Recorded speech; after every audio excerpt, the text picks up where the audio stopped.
இன்னைக்கு பூண்டு பொடி அரைக்க போறோங்க. இந்த பொடி பல்லு பூண்டு இருக்கு, அதெல்லாம் எடுத்து ஒரு 100 கிராம் அளவு எடுத்து மிக்சியில பல்ஸ் மூடுல ஒரு 2 தடவை திருப்பி எடுத்தோம்னா இந்த மாதிரி வந்துடும்.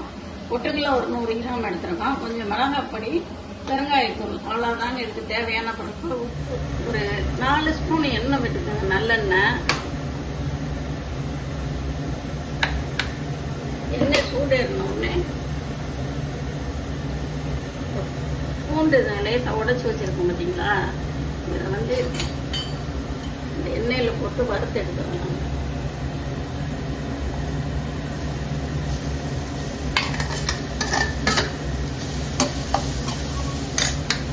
நல்லா செவத்தை வறுத்துக்கலாம்.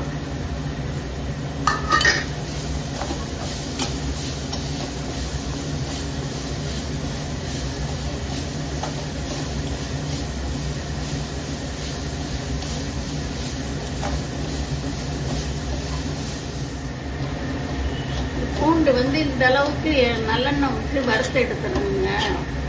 வறுத்து எடுத்துட்டு இதோட கொஞ்சம் ஆற விட்டுட்டு இந்த பூண்டை ஆற வச்சுட்டு பொட்டுக்கடலை எல்லாத்தையும் போட்டு அரைச்சிட்டு உங்களுக்கு பொடியை காட்டுறேங்க. இந்த பூண்டு வறுத்து வச்சோம்லாங்க, அதை ஆறிடுச்சு, அதை மிக்சியில் போட்டுக்கலாங்க.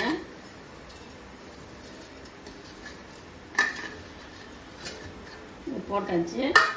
அடுத்து மிளகாய் பொடியும் போட்டுக்கலாம். தேவையேற்ப உங்கள் உரப்புக்கு ஏற்ப மாதிரி காரத்துக்கு ஏற்ற மாதிரி போட்டுக்கோங்க.